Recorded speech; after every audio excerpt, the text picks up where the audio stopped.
नरसंहार कर रही है, तो वहीं कई जगहों पर लोगों ने सेना के जवानों की घेर करके पिटाई कर दी और पाकिस्तान सेना के जवानों को छुड़ाने के लिए हेलीकॉप्टर से एयरलिफ्ट करना पड़ा है।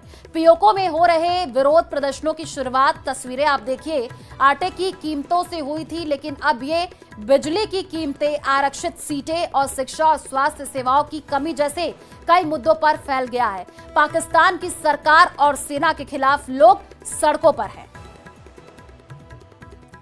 तो देखिए, पीओके में विरोध प्रदर्शन की आग पाकिस्तान के अलग अलग हिस्सों में फैल गई है। कराची में सैकड़ों लोग सड़कों पर उतर आए हैं। पुलिस ने इस्लामाबाद के नेशनल प्रेस क्लब पर धावा बोल दिया, जहां वकील शांतिपूर्ण प्रदर्शन कर रहे थे।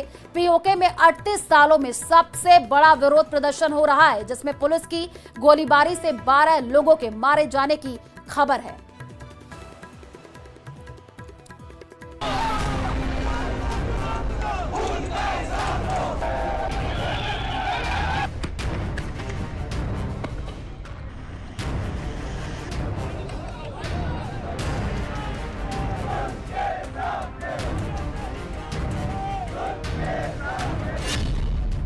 पाकिस्तान से आजाद होगा पीओके।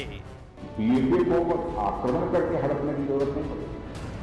तो हमारा पड़ोसी है ही, हमारा है ही। अब पीओके के लोग स्वयं ये कहेंगे मैं भी भारत हूं, और वह दिन आने वाला है।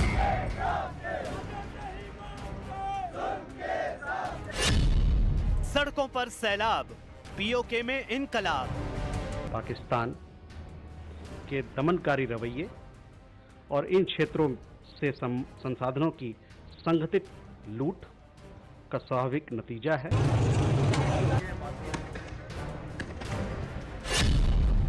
राजनाथ का पाकिस्तान को बड़ा संदेश।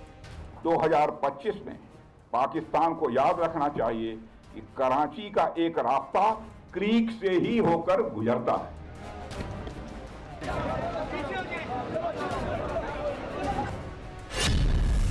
हिमाकत की तो इतिहास भूगोल दोनों बदल देंगे।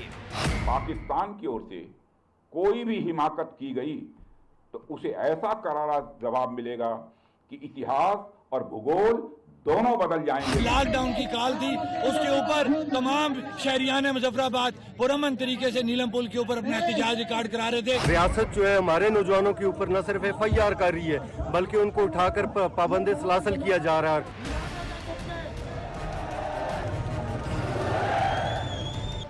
पीओके में पाकिस्तान के खिलाफ उठी बगावत की आग ऐसी ज्वाला बन चुकी है जो पाकिस्तान को जलाने को तैयार है।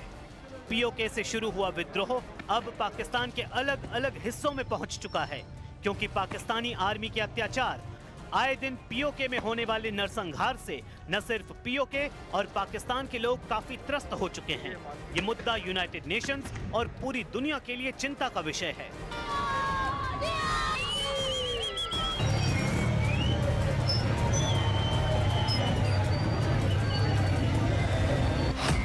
इस बीच रक्षा मंत्री राजनाथ सिंह ने भी पाकिस्तान को बड़ा संदेश दिया है।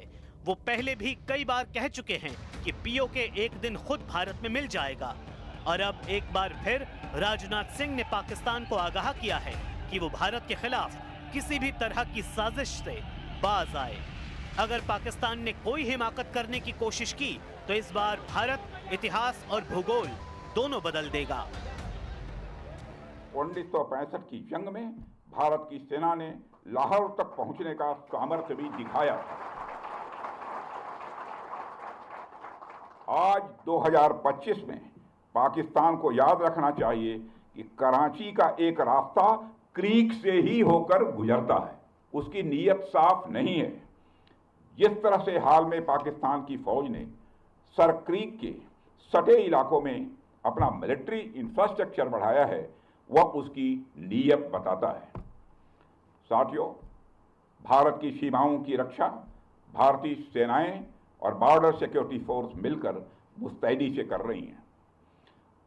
अगर सर क्रीक इलाके में पाकिस्तान की ओर से कोई भी हिमाकत की गई तो उसे ऐसा करारा जवाब मिलेगा कि इतिहास और भूगोल दोनों बदल जाएंगे।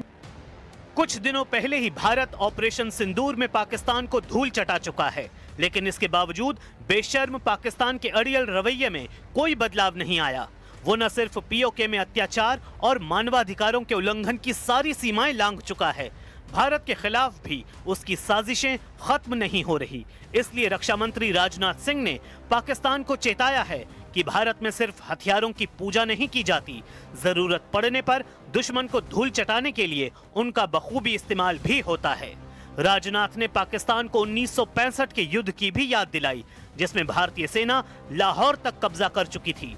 तो वहीं आर्मी चीफ और एयर चीफ मार्शल ने भी पाकिस्तान को ऐसा संदेश दिया जिससे पता चलता है कि आने वाले वक्त में पीओके में कुछ बड़ा होने वाला है। 1965 की जंग में भारत की सेना ने लाहौर तक पहुंचने का सामर्थ्य भी दिखाया। आज 2025 में पाकिस्तान को याद रखना चाहिए कि कराची का एक रास्ता क्रीक से ही होकर गुजरता है। पाकिस्तानी बलों द्वारा निर्दोष नागरिकों पर किए गए अत्याचार भी शामिल हैं। हमारा मानना है कि पाकिस्तान के दमनकारी रवैये और इन क्षेत्रों से संसाधनों की संगठित लूट का स्वाभाविक नतीजा है और इन क्षेत्रों पर उसका जबरन और अवैध कब्जा अभी भी बना हुआ है। पाकिस्तान को अपने भयानक मानवाधिकार उल्लंघनों के लिए जवाबदेह ठहराना जाना चाहिए। ये मैं आपको बताना चाहता हूं कि इस बार भारत देश पूरी तैयारी के साथ है और इस बार वो संयम नहीं रखेगा जो सिंदूर 1.0 में हमने संयम रखा। इस बार हम आगे की कार्रवाई करेंगे और कुछ ऐसी कार्रवाई करेंगे कि हो सकता है पाकिस्तान को सोचना पड़े कि उसके इतिहास में भूगोल में रहना है कि नहीं रहना। We have struck a large number of their airfields, and we struck a large number of their installations. Because of our strikes, there have been radars at least 4 places, command and control centers at 2 places, runway, of course, damaged at 2 places. Pakistan कितने ही झूठ बोले, लेकिन जिस तरह PoK की जनता सड़कों पर पाकिस्तान के खिलाफ उतर चुकी है, इसने पीओके पर पाकिस्तान का सच दुनिया के सामने ला दिया है। बड़ी खबर आपको बता दें, इजरायल भी बंधकों की रिहाई करेगा हमास। जी हां, ट्रंप के अल्टीमेटम के बाद हमास राजी हो गया है। इजरायल के सभी बंधकों को रिहा करने पर हमास राजी हुआ है। हमास को रविवार शाम 6 बजे तक का अल्टीमेटम दिया था। इजरायल के सभी बंधकों को छोड़ने को तैयार हमास। बड़ी खबर इस वक्त आपको बता रहे हैं, बंधकों को रिहा करने के लिए हमास तैयार हो गया है। ट्रंप की चेतावनी के बाद बंधकों को छोड़ने को तैयार है। तो बड़ी खबर इस वक्त आपको बता रहे हैं, इजरायल भी बंधकों की रिहाई करेगा हमास और ट्रंप के अल्टीमेटम के बाद हमास राजी हो गया है। इजरायल के सभी बंधकों को रिहा करने पर हमास राजी हुआ है। हमास को रविवार शाम 6 बजे तक का अल्टीमेटम दिया था।